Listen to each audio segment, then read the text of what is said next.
আল্লাহু আকবার, আল্লাহু আকবার, আল্লাহু আকবার, আল্লাহু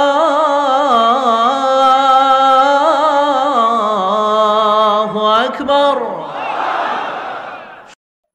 আমরা সাধারণত অনেকে মনে করে থাকি যে স্বপ্ন হচ্ছে নিছক একটি স্বপ্ন বা এটা কল্পনাপ্রসূত বিষয়। মুমিনের জীবনে বা বিশ্বাসীর জীবনে স্বপ্ন শুধু নিছক স্বপ্ন নয়, বরং এটা মুমিন জীবনে অনেক অর্থবহ এবং তাৎপর্যপূর্ণ। মুমিন জীবনে এটা একটা ভালো স্বপ্ন হতে পারে আল্লাহ তাআলার পক্ষ থেকে কোনো ধরনের সুসংবাদ কিংবা দিক নির্দেশনা, কিংবা হতে পারে বান্দার প্রতি সতর্কবাণী। একচোখা বস্তুবাদীরা বলে থাকে আমরা যখন ঘুমাই তখন মস্তিষ্ক আমাদের স্মৃতিগুলো নিয়ে নাড়াচাড়া করে, আমাদের স্মৃতিগুলোকে পুনর্বিন্যাস করে, আর সেটাই আমাদের কাছে স্বপ্ন হিসেবে ধরা দেয়। অর্থাৎ তারা বলতে চায় যে স্বপ্ন হচ্ছে ঘুমের ঘোরে আমাদের দৈনন্দিন জীবনে ঘটে যাওয়া আমাদের চিন্তা বা ভাবনার প্রতিচ্ছবি। কিন্তু ইসলামের দৃষ্টিতে স্বপ্ন শুধু আমাদের চিন্তা ভাবনার প্রতিচ্ছবি নয়, এটা হতে পারে আল্লাহ তাআলার পক্ষ থেকে সুসংবাদ, হতে পারে গ্ল্যাড টাইডিংস কিংবা সতর্কবাণী। তাই এই স্বপ্নের ব্যাপারে আমাদেরকে খুব ভালো ধারণা রাখা উচিত। শুরুতে আমরা বলবো যে এর গুরুত্ব এবং তাৎপর্য কতটুকু। স্বপ্ন হচ্ছে নবুয়তের সূচনা। নবুয়তের সূচনা হয়েছিল স্বপ্নের মাধ্যমে। আল্লাহ রাসূল সাল্লাল্লাহু আলাইহি ওয়াসাল্লাম যখন নবী হিসেবে অফিসিয়ালি অ্যাসাইন্ড হন, তার আগে তিনি টানা 6 মাস স্বপ্ন দেখেছেন, যেটা সহিহ বুখারীতে এসেছে, আউয়ালু মা বুদিআ বিহি রাসূলুল্লাহ সাল্লাল্লাহু আলাইহি ওয়াসাল্লাম আর-রুইয়া আস-সাদিকা ফিন-নাওম। রাসূল সাল্লাল্লাহু আলাইহি ওয়াসাল্লামের কাছে ওহী বা রেভেলেশনের সূচনা হয়েছিল স্বপ্নের মাধ্যমে। ফাকানা লা ইয়ারা রুইয়া ইল্লা জাআত মিসলা ফালাকিস সুবহি। আর রাতে স্বপ্নে রাসূল সাল্লাল্লাহু আলাইহি ওয়াসাল্লাম যা দেখতেন, দিনের বেলা সেটা প্রভাতের সূর্য কিরণের ন্যায় রাসূল সাল্লাল্লাহু আলাইহি ওয়াসাল্লামের কাছে সুস্পষ্ট হয়ে যেত। অর্থাৎ যা তিনি রাতে দেখতেন স্বপ্নে, দিনের বেলা সেটাই হুবহু ঘটে যেত। তো এই হাদিস থেকে আমরা বুঝতে পারি যে স্বপ্ন হচ্ছে ওহীর সূচনা, অর্থাৎ ওহীর সূচনাটা হয়েছিল স্বপ্নের মধ্য দিয়ে। পাশাপাশি আমরা জানি যে ইব্রাহিম আলাইহিস সালাম উনি স্বপ্নে দেখেছিলেন যে উনি ওনার কলিজার টুকরো সন্তান ইসমাঈল আলাইহিস সালামকে জবাই করছেন, যেটা সূরাতুস সাফফাতের 102 নম্বর আয়াতে আল্লাহ তাআলা আমাদেরকে বলছেন। ইব্রাহিম আলাইহিস সালাম বলেছিলেন, ইয়া বুনাইয়া ইন্নী আরা ফিল মানামি আন্নী আযবাহুক ফানজুর মাযা তারা। অর্থাৎ হে আমার সন্তান ইসমাঈল, আমি স্বপ্নে দেখেছি যে আমি তোমাকে জবাই করছি, এখন তোমার অভিমত কি, তোমার অপিনিয়ন কি? সাইয়েদনা ইসমাঈল আলাইহিস সালাম বলেছিলেন, ইফআল মা তুমার সাতাজিদুনি ইনশাআল্লাহু মিনাস সাবিরিন। মানে বাবা, আপনি স্বপ্নে যা দেখেছেন আপনি সেটাই করেন, আপনি আমাকে ধৈর্যশীলদের অন্তর্ভুক্ত পাবেন। ছেলের এই মন্তব্য শুনে সাইয়েদনা ইব্রাহিম আলাইহিস সালাম একটি ধারালো ছুরি নিয়ে সাইয়েদনা ইসমাঈল আলাইহিস সালামকে শুইয়ে দিয়ে জবাই করতে শুরু করলেন। তো এই ঘটনা থেকে বোঝা যায় নবীদের স্বপ্ন এটা সাধারণ কোনো স্বপ্ন নয়, এটা ওহীর অন্তর্ভুক্ত। নবীদের স্বপ্ন যদি নিছক স্বপ্নই হতো, তাহলে একটা স্বপ্নের উপর ভিত্তি করে সাইয়েদনা ইব্রাহিম আলাইহিস সালাম ওনার সন্তানকে জবাই করার জন্য উদ্যত হতেন না। তার মানে বোঝা গেল নবীদের স্বপ্ন হচ্ছে এটা মিন ওয়াহিল্লাহ, এটা আল্লাহ তাআলার পক্ষ থেকে নবীদের প্রতি ওয়াহি। পাশাপাশি আল্লাহ রাসূল সাল্লাল্লাহু আলাইহি ওয়াসাল্লাম যখন মক্কার কাফিরদের দ্বারা অত্যাচারিত হয়ে মদিনায় হিজরত করেছিলেন, মদিনায় যাওয়ার প্রায় 6 বছর পরে 6ষ্ঠ হিজরিতে তিনি স্বপ্ন দেখলেন যে তিনি আবার মক্কায় ফিরে গিয়েছেন। সেখানে তিনি মসজিদুল হারামে প্রবেশ করেছেন এবং বাইতুল্লাহ শরীফ তিনি তাওয়াফ করছেন। তো এই স্বপ্ন দেখার পরে আল্লাহ রাসূল সাল্লাল্লাহু আলাইহি ওয়াসাল্লাম সাহাবাদেরকে নিয়ে উমরা করার জন্য মক্কায় রওনা হলেন। এটাই প্রমাণ করে যে স্বপ্ন যদি নবীদের জন্য নিছক স্বপ্ন হতো, তাহলে এই ঝুঁকি, এই রিস্ক আল্লাহ রাসূল সাল্লাল্লাহু আলাইহি ওয়াসাল্লাম নিতেন না। কিন্তু এই ঝুঁকি নিয়েও তিনি উমরা করতে গিয়েছিলেন, যদিও সে বছর তিনি উমরা করতে পারেননি, ওনাকে ফিরে আসতে হয়েছিল। তৎপরবর্তী বছর অর্থাৎ 7ম হিজরিতে তিনি এই উমরাটি সম্পাদন করেছিলেন। তো এই আয়াত এবং রাসূল সাল্লাল্লাহু আলাইহি ওয়াসাল্লামের এই ঘটনাকে কেন্দ্র করে বোঝা যায় স্বপ্ন শুধু নবীদের জন্য স্বপ্ন নয়, এটা ওহীর অন্তর্ভুক্ত। সূরাতুল ফাতিহা আল্লাহ তাআলা ইরশাদ করছেন, লাকাদ সাদাকাল্লাহু রাসূলাহুর রুইয়া বিল হক লা তাদখুলুন্নাল মাসজিদাল হারামা ইনশাআল্লাহ। অর্থাৎ আল্লাহ তাআলা আপনার স্বপ্নকে হে নবী অবশ্যই সত্যায়ন করবেন এবং অচিরে ইনশাআল্লাহ আপনি মসজিদুল হারামে উমরা করার জন্য প্রবেশ করবেন। তাহলে প্রথমে আমরা জানলাম যে নবীদের কাছে ওহীর সূচনা, বিশেষ করে রাসূল সাল্লাল্লাহু আলাইহি ওয়াসাল্লামের কাছে ওহীর সূচনা হয়েছিল স্বপ্নের মধ্য দিয়ে। এরপর আমরা জানলাম নবীদের স্বপ্ন নিছক স্বপ্ন নয়, এটা ওহীর অন্তর্ভুক্ত। এ পর্যায়ে আমরা জানবো যে বিশ্বাসীদের জন্য, যারা মুমিন, তাদের জন্য স্বপ্নের গুরুত্ব কতটুকু। সেক্ষেত্রে আমরা সহিহ বুখারীর একটা হাদিস উল্লেখ করতে পারি, যেখানে আল্লাহ রাসূল সাল্লাল্লাহু আলাইহি ওয়াসাল্লাম বলেছেন, লাম ইয়াবকা মিনান নবুওয়াতি ইল্লাল মুবাশশিরাত, অর্থাৎ নবুয়ত আর পৃথিবীতে নেই, নবী হওয়ার সুযোগ আর পৃথিবীতে নেই, নবুয়ত বন্ধ হয়ে গিয়েছে। কিন্তু আল্লাহ তাআলার পক্ষ থেকে মুবাশশিরাত কিন্তু বন্ধ হয়নি, মুবাশশিরাত আসবে। সাহাবা জিজ্ঞেস করলেন, ওমাল মুবাশশিরাত, হে আল্লাহ রাসূল, মুবাশশিরাত কি? আল্লাহ রাসূল সাল্লাল্লাহু আলাইহি ওয়াসাল্লাম বললেন, আর রুইয়া আস-সালেহা, মুবাশশিরাত হচ্ছে সত্য স্বপ্ন। বিশ্বাসীরা যখন রাত্রিবেলা সত্য স্বপ্ন দেখবে, বিশ্বাসীদের জন্য সত্য স্বপ্ন বা সুন্দর স্বপ্ন নিছক স্বপ্ন নয়, এটা আল্লাহ তাআলার পক্ষ থেকে গ্ল্যাড টাইডিংস, সুসংবাদ হতে পারে অথবা সতর্ক করা হতে পারে। এমনকি আল্লাহ রাসূল সাল্লাল্লাহু আলাইহি সাল্লাম বলেছেন যে ভালো স্বপ্ন হচ্ছে নবুয়তির 46 ভাগের 1 ভাগ। সহিহ বুখারীতে এসেছে, আল্লাহর হাবিব সাল্লাল্লাহু আলাইহি ওয়াসাল্লাম ইরশাদ করেন, আর রুইয়া আস-সালিহা জুজউন মিন 46 জুজআন মিনান নুবুওয়া, অর্থাৎ ভালো স্বপ্ন বা সত্য স্বপ্ন নবুয়তির 46 ভাগের 1 ভাগ। Could you imagine that? কি করে একজন বিশ্বাসীর স্বপ্ন নবুয়তির 46 ভাগের 1 ভাগ হতে পারে? তার মানে মুমিনের স্বপ্ন, একজন বিশ্বাসীর স্বপ্নকে আল্লাহ তাআলা অনেক বেশি গুরুত্ব দিয়েছেন। এটা শুধু স্বপ্ন নয়, এটা হতে পারে আল্লাহ তাআলার পক্ষ থেকে একটা গাইডেন্স, হতে পারে কোনো গ্ল্যাড টাইডিংস, সুসংবাদ, হতে পারে কোনো সতর্কতা বাণী। এজন্য এই স্বপ্নকে, বিশ্বাসীদের স্বপ্নকে আল্লাহ রাসূল সাল্লাল্লাহু আলাইহি ওয়াসাল্লাম নবুয়তির 46 ভাগের 1 ভাগ বলে উল্লেখ করেছেন। কেন তিনি বিশ্বাসীদের স্বপ্নকে নবুয়তির 46 ভাগের 1 ভাগ বলে উল্লেখ করলেন? এর কারণ হচ্ছে, আমরা জানি যে আল্লাহ রাসূল সাল্লাল্লাহু আলাইহি সাল্লাম তিনি নবী হয়েছিলেন কত বছর বয়সে? জি, 40 বছর বয়সে। এবং তিনি পৃথিবী থেকে ইন্তেকাল করেছিলেন 63 বছর বয়সে, অর্থাৎ ওনার নবুয়তির পুরো ডিউরেশনটা ছিল 23 বছর। তাহলে নবুয়তির সময়সীমা ডিউরেশন ছিল 23 বছর। আর নবুয়তি প্রাপ্তির আগে তিনি টানা 6 মাস শুধু স্বপ্ন দেখতেন। তাহলে এই 6 মাসকে যদি আমরা 23 বছর দিয়ে 23 বছরের উপর ভাগ করি, তাহলে এটা 46 ভাগের 1 ভাগ হয়। এবং সে কারণে আল্লাহ রাসূল সাল্লাল্লাহু আলাইহি সাল্লাম সত্য স্বপ্নকে নবুয়তির 46 ভাগের 1 ভাগ বলে ঘোষণা করেছেন। এই পর্যায়ে আমরা জানবো স্বপ্নের প্রকার ভেদের ব্যাপারে। খুব সোজা সাপটা যদি বলতে হয়, তাহলে বলতে হবে যে স্বপ্ন হচ্ছে 3 প্রকার। একটা হচ্ছে আল্লাহ তাআলার পক্ষ থেকে, যেটা আল্লাহ দেখান। আরেকটি হচ্ছে শয়তানের পক্ষ থেকে, যেটি শয়তান মানুষকে দেখায়। আরেকটি হচ্ছে নিজের পক্ষ থেকে, অর্থাৎ সারাদিন আপনি যেটা নিয়ে কনসার্নড, সারাদিন আপনি আপনার চিন্তা ভাবনার মধ্যে যেই জিনিসটাকে স্থান দেন, সেটাই আপনি রাত্রিবেলা দেখেন। অর্থাৎ দিনের বেলা হয়তো কেউ খেলাধুলা নিয়ে খুব ব্যস্ত, সে খুব ফুটবল পছন্দ করে, সারাদিন ফুটবল খেলে। দেখা যাবে যে রাতের বেলাও সে স্বপ্নে দেখছে যে সে ফুটবল খেলছে, অথবা স্টেডিয়ামে যে সে ফুটবল খেলা দেখছে।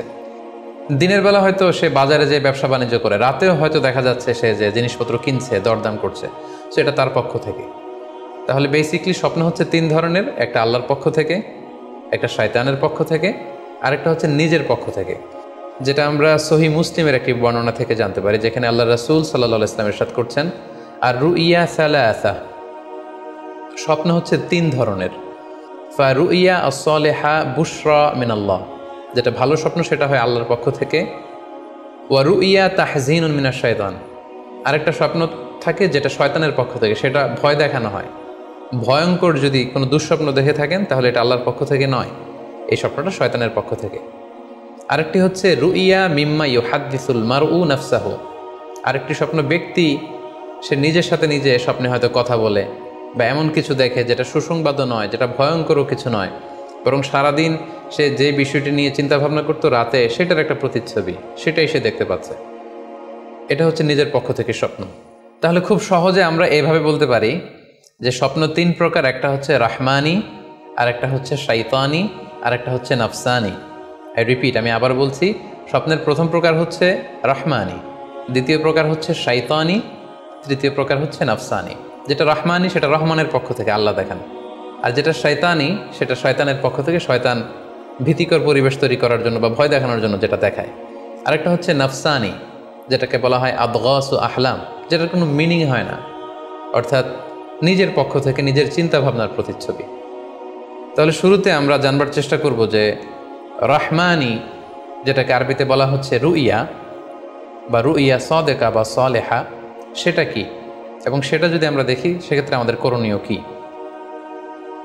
এক্ষেত্রে আমরা সহিহ বুখারীর একটি হাদিসকে উল্লেখ করতে পারি, যেখানে আল্লাহ রাসূল সাল্লাল্লাহু আলাইহি ওয়াসাল্লাম ইরশাদ করেছেন, ইদা রাআ আহাদুকুম রুইয়া ইউহিব্বুহা, তোমাদের কেউ যদি কোনো স্বপ্ন দেখে যে স্বপ্নটা সে পছন্দ করে, মানে স্বপ্নটা দেখে he feels good or she feels good, তার ভালো লাগছে, তাহলে বুঝতে হবে ফা ইন্নামা হিয়া মিন আল্লাহ, এই স্বপ্নটা আল্লাহর পক্ষ থেকে, এটা সাধারণ স্বপ্ন নয়, এটা খুবই অর্থবহ স্বপ্ন। তখন সে কী করবে? ফালিয়াহমাদিল্লাহ আলাইহা, সে তখন এই সুন্দর স্বপ্ন দেখার কারণে আল্লাহ শুকরিয়া করবে। ওয়াল ইউহাদ্দিস বিহা, এবং চাইলে সে এই স্বপ্নের কথা মানুষের কাছে বর্ণনা করতে পারে বা শেয়ার করতে পারে। তাহলে সহিহ বুখারীর এই হাদিসের ভাষ্য অনুযায়ী আমরা যেটা বুঝলাম, আমরা যদি ভালো কোনো স্বপ্ন দেখি তাহলে 3টি কাজ করা যেতে পারে। প্রথমত আল্লাহর প্রশংসা করা, যেহেতু আমি ভালো একটি স্বপ্ন দেখেছি, আল্লাহর শুকরিয়া বা প্রশংসা আমরা করতে পারি।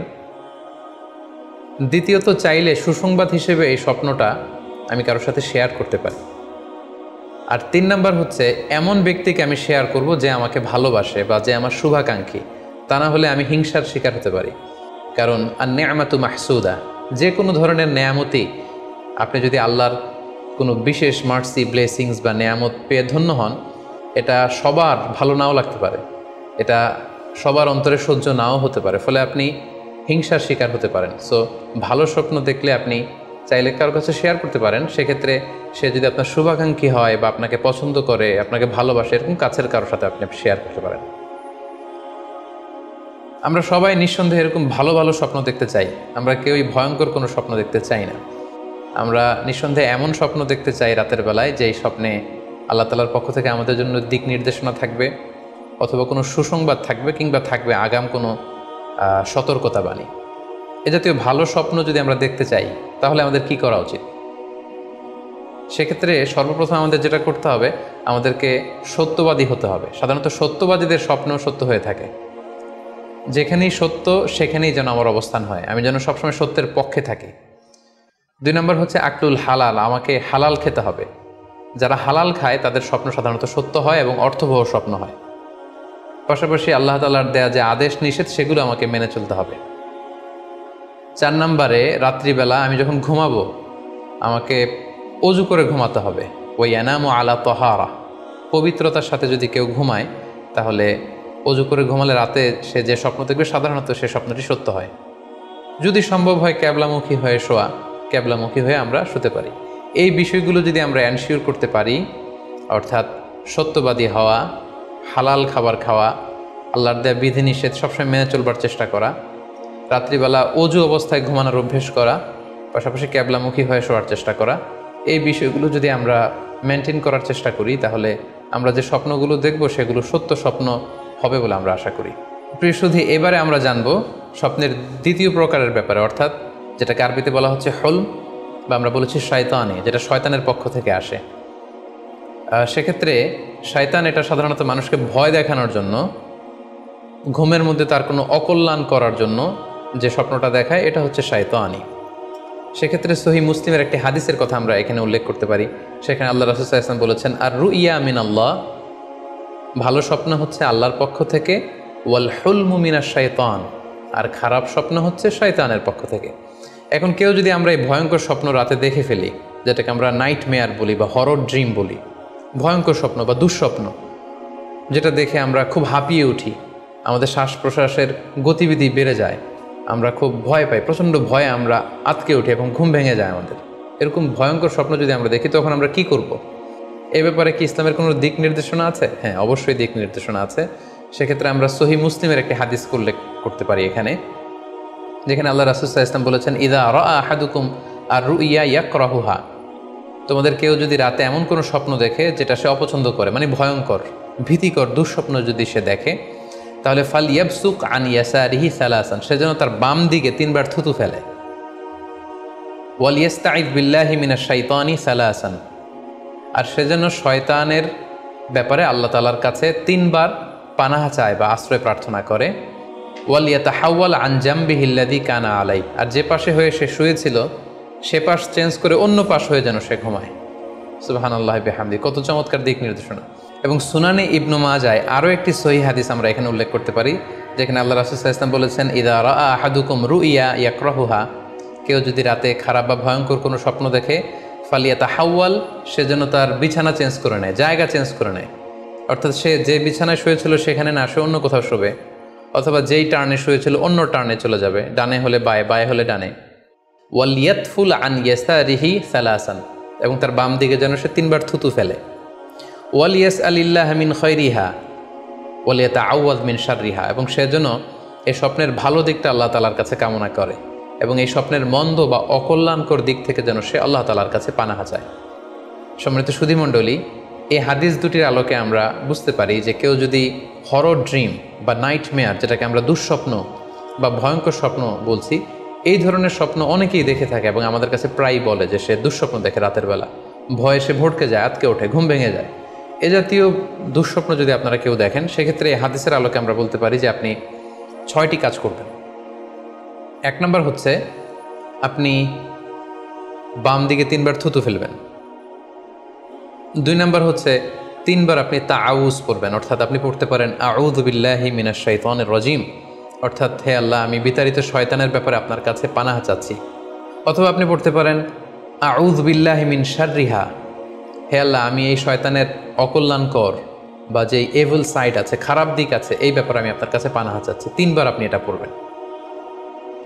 3 নম্বরে আপনি যদি আপনার ঘুমকে আবারও কন্টিনিউ করতে চান, তাহলে বা দিকের থেকে যদি স্বপ্ন দেখেন, তাহলে আপনি ডান দিকে টার্ন করবেন। আপনি ডান কাতে ঘুমাচ্ছিলেন এরকম যদি হয়, তাহলে বাম দিকে আপনি সরে যাবেন, অথবা যেখানে শুয়েছিলেন ওই জায়গাটা চেঞ্জ করে অন্য কোথাও শোবেন। 4 নম্বর হচ্ছে আপনি যদি ঘুম আর কন্টিনিউ করতে না চান, তাহলে আপনি অজু করে ফেলবেন।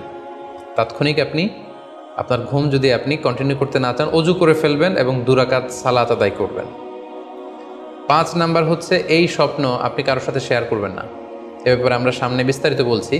ভয়ঙ্কর স্বপ্ন দেখলে সাধারণত কারোর সাথে শেয়ার করবেন না। যদি শেয়ার করতে হয়, তাহলে প্রলিফিক স্কলার, ভালো আলেম, যার এলেম আছে, যার আমল আছে, এরকম লোক, কিংবা আপনার ওয়েল উইশার যারা আছে, আপনার শুভাকাঙ্ক্ষী, এরকম কারোর সাথে শেয়ার করতে পারেন। 6 নাম্বার, যদি সুযোগ হয় আপনি কিছু চ্যারিটি করে যেতে পারেন, দান করে যেতে পারেন, কারণ সাদাকাতু তারুদ্দুল বালা, দান করলে, চ্যারিটি করলে এটা মানুষের বিপদ বা বালা মুসিবতকে দূর করে দেয়।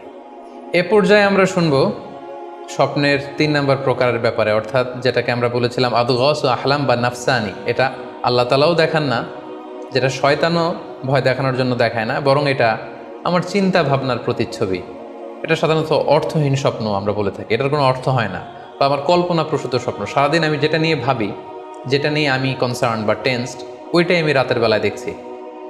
এ জাতীয় স্বপ্ন যদি আমরা দেখি, তাহলে এই স্বপ্নের কোনো অর্থ নেই, এটাতে কোনো দিক নির্দেশনা নেই, এটা সাধারণত অর্থহীন এবং কল্পনাপ্রসূত স্বপ্ন হয়ে থাকে। এই স্বপ্নের কোনো ব্যাখ্যা হয় না। সম্মানিত শুধু এ পর্যায়ে আমরা জানবো যে কোন স্বপ্নের ব্যাখ্যার প্রয়োজন হয় এবং কোন স্বপ্নের কোনো ব্যাখ্যার প্রয়োজন হয় না। সাধারণত ব্যাখ্যা প্রয়োজন হয় কি হয় না, এদিক থেকে স্বপ্ন 2 ধরনের। এক হচ্ছে সরিহ, মানে ডিরেক্ট ড্রিম, যেটা সুস্পষ্ট, অর্থাৎ রাতে আপনি যা স্বপ্নে দেখেছেন দিনের বেলা সেটাই ঘটতে দেখেছেন। আপনি রাতে স্বপ্ন দেখলেন আপনার কোনো একজন কাছের লোক মারা গিয়েছে, এরপরের দিন আপনি শুনলেন আসলেই সেই ব্যক্তিটি মারা গিয়েছে। অথবা রাতের বেলা আপনি কোনো একটা ঘটনা দেখলেন, তারপরের দিন সেই ঘটনাটাই আপনি ঘটতে দেখলেন। এটাকে বলা হয় ডিরেক্ট ড্রিম, মানে সুস্পষ্ট এবং সরিহ, একেবারে স্পষ্ট স্বপ্ন। এটার কোনো ব্যাখ্যার প্রয়োজন হয় না, কারণ আপনি যা দেখেছেন সেটাই ঘটেছে। আরেকটা প্রকার হচ্ছে গয়রু সরিহ, মানে যেটা স্পষ্ট নয়, ইনডিরেক্ট ড্রিম, যেটা অস্পষ্ট। এটা হচ্ছে সিম্বলিক বা আইকনিক ড্রিম। আপনি এমন অস্পষ্ট, আইকনিক বা এমন কিছু সিম্বল দেখেছেন রাতে ঘুমের ঘরে স্বপ্নে, যেটা থেকে সুস্পষ্ট আসলে কিছু বোঝা যায় না, বরং এখানে একটা সিম্বল আছে, এখানে একটা প্রতীক আছে বা আইকন আছে। এই জাতীয় যে স্বপ্নগুলো আছে, সাধারণত এগুলোর ব্যাখ্যার প্রয়োজন হয়, যেহেতু আপনি বুঝতে পারছেন না যে এটা দিয়ে আসলে কি বোঝানো হচ্ছে। সম্মানিত সুধী, এ পর্যায়ে আমরা জানার চেষ্টা করব যে সত্য স্বপ্নের আলামত কি কি, অর্থাৎ কিভাবে বুঝবো যে আমি যে স্বপ্নটা দেখেছি এই স্বপ্নটা সত্য কিনা বা অর্থবহ কিনা। অনেকে আমাদের কাছে জানতে চায় যে আমি এই স্বপ্নটা দেখেছি, এটা কি সত্য স্বপ্ন, এটা কি অর্থবহ স্বপ্ন, বা এটা কি আল্লাহর পক্ষ থেকে কোনো গাইডেন্সমূলক বা দিক নির্দেশনা বা সুসংবাদমূলক স্বপ্ন। কিভাবে আমরা বুঝতে পারি? কিছু আলামত রয়েছে, কিছু নিদর্শন রয়েছে, যেগুলোর আলোকে কিন্তু আমরা সহজেই বুঝতে পারি যে স্বপ্নটা সত্য কিনা। সুনানে আবু দাউদের এক বর্ণনায় আল্লাহ রাসূল সাল্লাল্লাহু আলাইহি ওয়াসাল্লাম ইরশাদ করেছেন, আসদাকুন নাসি রুইয়া আসদাকুহুম হাদিসা। যে ব্যক্তি সত্য কথা বলে বেশি, তার স্বপ্ন সত্য হয় বেশি। তাহলে সহজে আমরা বুঝলাম আপনি যদি সত্যবাদী হন, সাধারণত আপনার স্বপ্নগুলো জেনারেলি সত্য হবে। সেক্ষেত্রে সত্য স্বপ্ন বা অর্থবহ স্বপ্ন চেনার প্রথম আলামত হচ্ছে এই স্বপ্ন দেখে আপনার ভাল লাগবে। You feel good after seeing the dream. আপনি স্বপ্ন দেখার পরে আপনার খুব স্বস্তি লাগবে, আপনার ভালো লাগবে, আপনার কাছে এই স্বপ্নটা পছন্দ হবে, খুব ভালো লাগবে স্বপ্নটা। যদি এরকম ফিলিং হয় আপনার, তাহলে আপনি বুঝবেন এই স্বপ্নটা সত্য ছিল এবং অর্থবহ ছিল। 2 নাম্বার হচ্ছে true dreams are very short and concise. সত্য স্বপ্ন খুবই শর্ট হয়, কনসাইজ হয়। আরবিতে যেটাকে বলা হয় ওয়াদেহা জালিয়া, খুবই শর্ট, স্পষ্ট, ক্লিয়ার এবং কনসাইজ। অনেকে রাতে অনেক লম্বা লম্বা স্বপ্ন দেখে, লম্বা এপিসোড দেখে, একটার পর একটা ঘটনা দেখতে থাকে, মুভির মতো লম্বা লম্বা ঘটনা সে দেখতে থাকে। এই জাতীয় লম্বা লম্বা ঘটনা যদি আপনি দেখে থাকেন রাতে, বা এপিসোড আকারে একটার পর একটা ঘটনা যেটার সাথে কোনো মিল নেই, এই জাতীয় স্বপ্নের সাধারণত কোনো অর্থ হয় না, এগুলো অর্থবহ স্বপ্ন নয়। অর্থবহ স্বপ্ন চেনার 3 নাম্বার আলামত বা সাইন হচ্ছে রিপিটেশন। অর্থাৎ একই স্বপ্ন যদি আপনি বারবার দেখেন তাহলে বুঝতে হবে এটা অর্থবহ স্বপ্ন, এবং এটার মাধ্যমে আল্লাহ তাআলা আপনাকে কোনো দিক নির্দেশনা বা গাইডেন্স দিতে যাচ্ছেন। আপনাকে বোঝার চেষ্টা করতে হবে যে আসলে আল্লাহ তাআলা আপনাকে কি বোঝাতে চাচ্ছেন। তাহলে 3 নাম্বার হচ্ছে রিপিটেশন। বারবার যদি কোনো স্বপ্ন দেখেন, এই স্বপ্নটা সত্য হবে এবং অর্থবহ হবে। এটা নট নেসেসারি যে আপনি একাই বারবার দেখেন। একজন মানুষ একটা স্বপ্ন বারবার দেখলে যেমনি অর্থবহ, পাশাপাশি একই স্বপ্ন যদি অনেকে দেখে তাহলে সেই স্বপ্নটাও অর্থবহ। অর্থাৎ আপনি একটা স্বপ্ন প্রায় দিন দেখেন, তাহলে বোঝা যাচ্ছে এটা অর্থবহ স্বপ্ন। অথবা একটা স্বপ্ন অনেক লোক একসাথে দেখেছে, তারপরের দিন একে অপরের সাথে শেয়ার করে বোঝা গেল যে সবাই একই স্বপ্ন দেখেছে, তাহলে বোঝা যাবে এটা সাধারণ স্বপ্ন নয়, এটা অর্থবহ স্বপ্ন, মিনিংফুল স্বপ্ন। যেমন এক্ষেত্রে আমরা লাইলাতুল কদরের একটা হাদিসের কথা উল্লেখ করতে পারি। সহিহ বুখারীতে এসেছে, রমাদান মাসে সাহাবারা স্বপ্ন দেখলেন, অনেক সাহাবা একসাথে স্বপ্ন দেখলেন যে ওনাদেরকে বলা হচ্ছে রমাদানের শেষ দশকের শেষ 7 দিনের যে কোনো একদিন কদর হয়ে যেতে পারে। ওনারা সবাই এসে সাহাবা রিদওয়ানুল্লাহ তাআলা আলাইহিম আজমাইন আল্লাহ রাসূল সাল্লাল্লাহু আলাইহি ওয়াসাল্লামের কাছে বললেন, ইয়া রাসূলুল্লাহ, আমি স্বপ্নে দেখেছি যে বলা হচ্ছে কদরের জন্য রমজানের শেষ 7 দিনকে তালাশ করতে। আরেকজন এসে একই কথা বললো যে ইয়া রাসূলুল্লাহ, আমি দেখেছি রমজানের শেষ 7 দিনে কদর হতে পারে। তো এরকম অনেক সাহাবা যখন আল্লাহ রাসূল সাল্লাল্লাহু আলাইহি ওয়াসাল্লামের কাছে এসে এই ঘটনা বলল, তখন আল্লাহ রাসূল সাল্লাল্লাহু আলাইহি ওয়াসাল্লাম বললেন, আরা রুইয়াকুম কদ তাওয়াতাআত ফিস সাবঈল আওয়াখির, যে আমি দেখতে পেলাম যে তোমাদের স্বপ্নটা রমজানের শেষ 7 দিনের ব্যাপারে ঐকমত্য হয়েছে, একই ধরনের স্বপ্ন তোমরা সবাই দেখেছো, তাই তোমরা রমজানের শেষ দশকের শেষের 7 দিনে কদর তালাশ করো। রমজানের শেষ দশকের শেষ 7 দিনে কদর হয়ে যাওয়ার সম্ভাবনা বেশি। সেই বুখারীর এই হাদিসের আলোকে কিন্তু আমরা বুঝতে পারলাম যে একটি স্বপ্ন, একই ধরনের ঘটনা যদি অনেকে দেখে তাহলে এটা অর্থবহ। পাশাপাশি এক্ষেত্রে আমরা আজানের হাদিসটি উল্লেখ করতে পারি। আমরা এখন নামাজের আগে যে আজান দেয়া হয়, শুরুর দিকে কিন্তু সাহাবাদের এই আজানের পদ্ধতি জানা ছিল না। তখন সাহাবারা আল্লাহ রাসূল সাল্লাল্লাহু আলাইহি ওয়াসাল্লামের সাথে কনসাল্ট করছিলেন যে কীভাবে আজান দেওয়া যায়, অর্থাৎ কীভাবে ঘোষণা দেওয়া যায় সালাতের জন্য। একজন সাহাবা বলল, আমরা আগুন জ্বালিয়ে দিব, আগুনের ধোঁয়া দেখে মদিনার সবাই বুঝবে যে এখন সালাতের সময়, তো সবাই চলে আসবে। আরেকজন বলল, না, প্রতিদিন আগুন জ্বালানো এটা নিরাপদ না, বরং আমরা খ্রিস্টানদের মতো বেল বাজিয়ে দিব, একজন বেল রিঙ্গার রাখবো, যে ঘন্টা বাজালে ঘন্টার আওয়াজ শুনে খ্রিস্টানদের মতো চার্চে যেন লোকজন আসে, বাকিরা সবাই নামাজ পড়তে চলে আসবে। তো এক একজনের এক এক পরামর্শ শুনে আল্লাহ রাসূল সাল্লাল্লাহু আলাইহি ওয়াসাল্লাম কোনো সিদ্ধান্তে আসতে পারলেন না। তারপরের দিন একজন সাহাবা চমৎকার একটি স্বপ্ন দেখলেন। তিনি স্বপ্নে দেখলেন, ওনার নাম হচ্ছে আবদুল্লাহ ইবনে যায়েদ ইবনে আবদে রব্বি। উনি স্বপ্নে দেখলেন যে একজন লোক, খুব সম্ভবত ফেরেশতা হবেন, তার গায়ে 2টা সবুজ রঙের জামা এবং তার হাতে বেল, ঘণ্টা। তখন তিনি ওনাকে জিজ্ঞেস করলেন, আপনি কি ঘণ্টা বিক্রি করেন? তখন স্বপ্নে সেই লোকটি বলল, ঘণ্টা দিয়ে তুমি কি করবে? তো সাহাবী বললেন যে ঘণ্টা দিয়ে আমরা নামাজের জন্য আহ্বান করব। তো স্বপ্নে সেই সবুজ কাপড় পরিহিত লোক বলল যে ঘণ্টার চাইতেও যদি চমৎকার একটা আইডিয়া তোমার সাথে শেয়ার করি, সেটাকে তুমি শুনবে? সাহাবী বললেন, হ্যাঁ শুনবো। তখন তিনি বললেন, ঘণ্টা না বাজিয়ে তোমরা উঁচু একটা জায়গায় দাঁড়িয়ে আল্লাহু আকবার, আল্লাহু আকবার, আল্লাহু আকবার, আল্লাহু আকবার, আশহাদু আল্লা ইলাহা ইল্লাল্লাহ, আশহাদু আন্না মুহাম্মাদুর রাসূলুল্লাহ, এই বাক্যগুলো তোমরা বলবে। এই বাক্যগুলোর মধ্য দিয়ে আল্লাহর বরত্বের ঘোষণা হবে, রাসূল সাল্লাল্লাহু আলাইহি ওয়াসাল্লামের রিসালাতের ঘোষণা হবে, মানুষকে চমৎকার বাক্যে নামাজের দিকে ডাকাও হবে, ফলে লোকজন নামাজেও চলে আসবে। এই চমৎকার কথা শুনে সাহাবা তো অবাক হয়ে গেলেন, ওনার ঘুম ভেঙে গেল। উনি সকালবেলা আল্লাহ রাসূল সাল্লাল্লাহু আলাইহি ওয়াসাল্লামের কাছে এসে পুরো ঘটনা শোনালেন যে একজন লোককে আমি দেখলাম হাতে ঘন্টা, আমি বললাম ঘন্টা কিনবো সালাতের আহ্বানের জন্য, তিনি আমাকে এই কয়েকটা বাক্য শিখিয়ে বললেন ঘন্টা না বাজিয়ে এই বাক্যগুলো দিয়ে আহ্বান করলে কেমন হয়। আল্লাহ রাসূল সাল্লাল্লাহু আলাইহি ওয়াসাল্লাম এই স্বপ্নের কথা শুনে তিনি অভিভূত হলেন। তিনি বললেন, তুমি ঠিকই দেখেছ, তুমি সঠিক স্বপ্ন দেখেছ। যেহেতু বেলালের কণ্ঠ খুব দরাজ, বেলালকে ডাকো, আমাদের ঘন্টাও বাজানোর দরকার নেই, আগুন জ্বালানোর দরকার নেই, বেলালকে বাক্যগুলো মুখস্থ করিয়ে দাও। বেলাল মসজিদে নববীর পাশে দাঁড়িয়ে আওয়াজ করে এই আজান দিবে, এই ঘোষণা দিবে। এই আজান শুরু হলো। বেলাল রাদিয়াল্লাহু তাআলা আনহু একটা উঁচু জায়গায় দাঁড়িয়ে আল্লাহু আকবার বলে তিনি আজান দিতে শুরু করলেন। এই বাক্যগুলো শুনে সাইয়েদনা ওমরে ফারুক দৌড়াতে দৌড়াতে আল্লাহ রাসূল সাল্লাল্লাহু আলাইহি ওয়াসাল্লামের কাছে আসলেন। এসে বললেন, ইয়া রাসূলুল্লাহ, বেলাল এই বাক্যগুলো কোত্থেকে শিখেছে? গত রাতে তো আমি দেখেছি যে আমাকে একজন লোক বলেছে যে তোমরা এই বাক্যগুলোকে ব্যবহার করে লোকজনকে সালাতের জন্য আহ্বান করো। আল্লাহ রাসূল সাল্লাল্লাহু আলাইহি ওয়াসাল্লাম শুনে অবাক হলেন। অর্থাৎ ওই সাহাবী ঠিক যেমন স্বপ্ন দেখেছেন, ইসলামের দ্বিতীয় খলিফা সাইয়েদনা ওমর ফারুক রাদিয়াল্লাহু তাআলা আনহু উনিও একই স্বপ্ন দেখেছেন। তার মানে একই স্বপ্ন যদি একাধিক লোকজন দেখে থাকে সেটা যেমনি অর্থবহ, আবার আপনি একাও যদি একই স্বপ্ন বারবার দেখেন সেটাও অর্থবহ।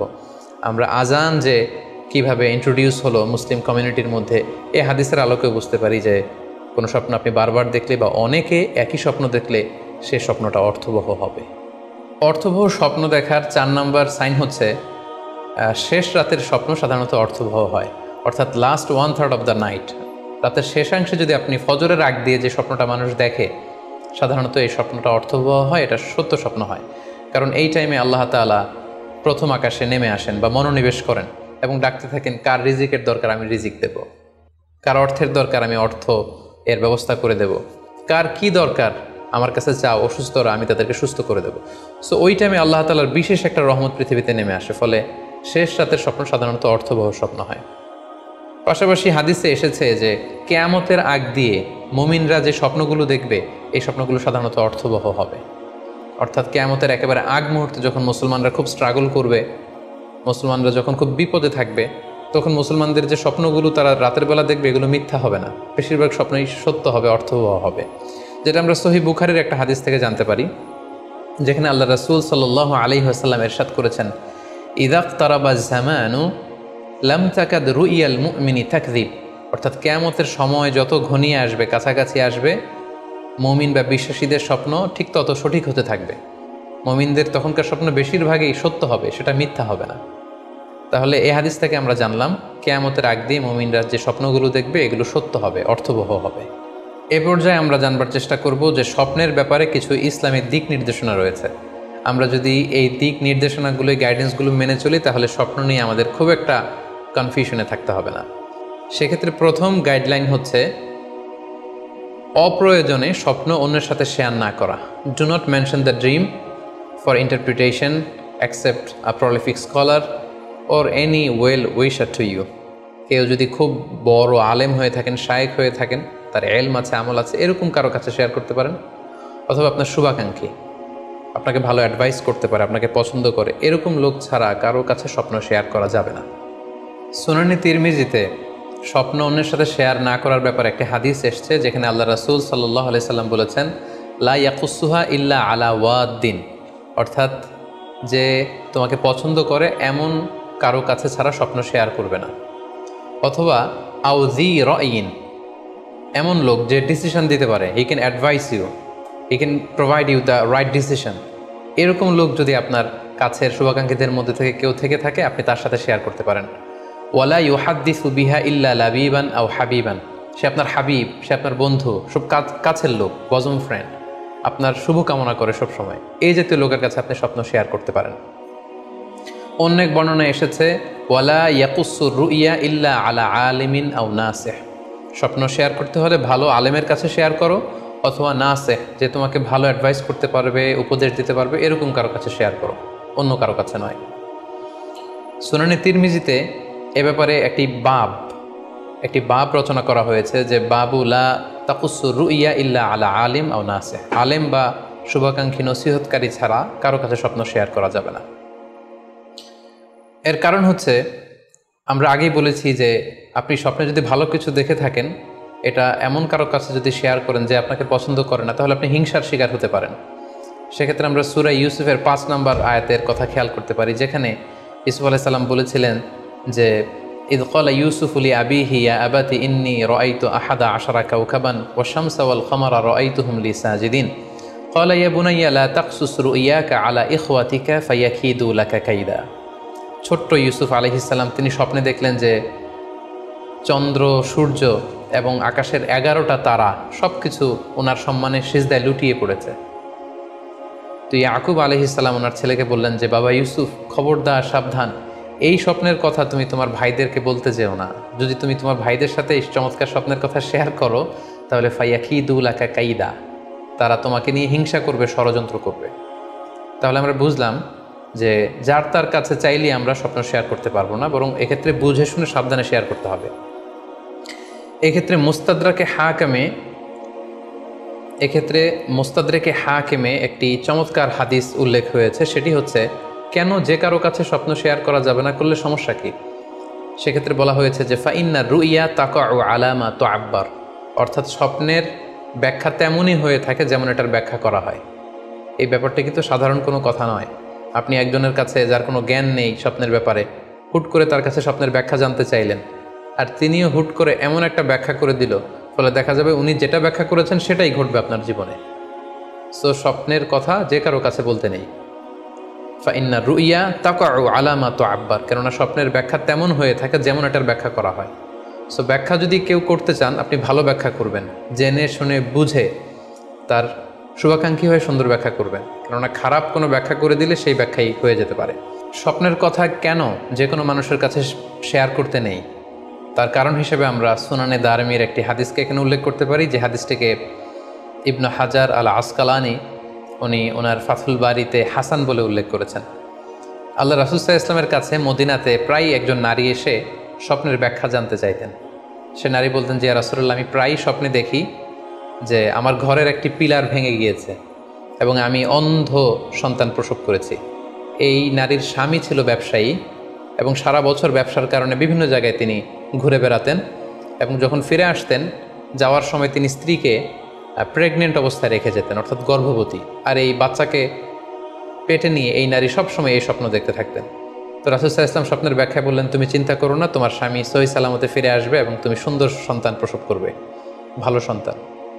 এভাবেই চলছিল, যতবার তার স্বামী ফিরে আসে, সুস্থভাবে ফিরে আসে এবং সে সুন্দর সন্তান জন্ম দিচ্ছিল। হঠাৎ একবার সে নারী আল্লাহ রাসূল সাল্লাল্লাহু আলাইহি ওয়াসাল্লামের বাসায় এসে দেখলেন যে আল্লাহ রাসূল সাল্লাল্লাহু আলাইহি ওয়াসাল্লাম ঘরে নেই। আম্মাজান আয়েশাকে তিনি বললেন যে আমি সবসময় এরকম স্বপ্ন দেখি। তখন আম্মাজান আয়েশা বললেন, তাহলে এই স্বপ্নের ব্যাখ্যা জানার জন্যই তুমি রাসূল সাল্লাল্লাহু আলাইহি ওয়াসাল্লামের কাছে আসো, তুমি কি স্বপ্ন দেখো? তখন সে নারী আম্মাজান আয়েশার কাছে খুলে বললেন যে আমি স্বপ্নে দেখি যে আমার ঘরের একটি পিলার ভেঙে গিয়েছে আর আমি একটি অন্ধ সন্তান প্রসব করেছি। একথা শুনে আম্মাজান আয়েশা রাদিয়াল্লাহু তাআলা আনহা অবাক হয়ে গেলেন। তিনি বললেন, তাই নাকি? তোমার স্বপ্ন যদি সত্য হয় তাহলে ঠিকই তোমার স্বামী মারা যাবে এবং তুমি একজন ফাজের পাপাচারী সন্তান প্রসব করবে। ঠিকই দেখা গিয়েছিল তার পরের বছর তার স্বামী যখন আসলো, জীবিত আসতে পারেনি, তার স্বামী ইন্তেকাল করেছিল এবং এই নারী যে সন্তান প্রসব করেছিল সেটি ছিল একটি পাপাচারী সন্তান। তো এই ঘটনা আল্লাহ রাসূল সাল্লাল্লাহু আলাইহি ওয়াসাল্লাম শুনে আম্মাজান আয়েশাকে বললেন, আয়েশা, তুমি এটা ঠিক করোনি। তুমি যদি কখনো কারো স্বপ্নের ব্যাখ্যা করো, তুমি ভালো ব্যাখ্যাটা করবে, কখনো মন্দ দিক থেকে ব্যাখ্যা করবে না। হয় চুপ থাকবে, ব্যাখ্যাই করতে যাবে না, আর যদি স্বপ্নের ইন্টারপ্রিটেশন তুমি করতে চাও তাহলে ভালো ব্যাখ্যাটা করবে। সম্মানিত, শুধু এজন্য যে কারো কাছে আমরা চাইলেই স্বপ্নের কথা জানাতে পারি না, বরং সে যদি আপনার শুভাকাঙ্ক্ষী হয়, সে যদি স্বপ্ন ব্যাখ্যায় পারদর্শী হয়, সে যদি ভালো আলেম হয়, তাহলে তার কাছে আপনি স্বপ্নের ব্যাখ্যা জানতে চাইতে পারেন। এক্ষেত্রে আমরা ইমাম মুহাম্মদ ইবনে সিরিনের আরও একটি চমৎকার ঘটনার কথা উল্লেখ করতে পারি। মুহাম্মদ ইবনে সিরিন উনি ছাত্রদেরকে নিয়ে একবার তালিম দিচ্ছিলেন। এ সময় হঠাৎ এক নারী এসে বললেন যে আমি স্বপ্নের ব্যাখ্যা জানতে চাই, মুহাম্মদ ইবনে সিরিন কোথায়? ছাত্ররা বলল, উনি একটু বাইরে গিয়েছেন। আপনি স্বপ্নে কি দেখেছেন? মহিলাটি বলল যে আমি স্বপ্নে দেখেছি আমার ছেলে সাগর থেকে শুধু পানি পান করছে। হঠাৎ সেই মসজিদ থেকে এক ছাত্র বলল, তাই নাকি? আপনি যদি এই স্বপ্ন দেখে থাকেন তাহলে আপনার বাচ্চাটা মারা যাবে। ইমাম মুহাম্মদ ইবনে সিরিন পরবর্তীতে যখন আসলেন, এসে ছাত্রদের কাছে যখন জানতে পারলেন, তখন তিনি বললেন যে তুমি কেন এই স্বপ্নের ব্যাখ্যা করেছো? কারণ সাগরের লোনা পানি এটা যে সবসময় অযোগ্য, পানের অযোগ্য ব্যাপারটা এমনটা নয়, সাগরের ভেতরে তো মণিমুক্তাও আছে।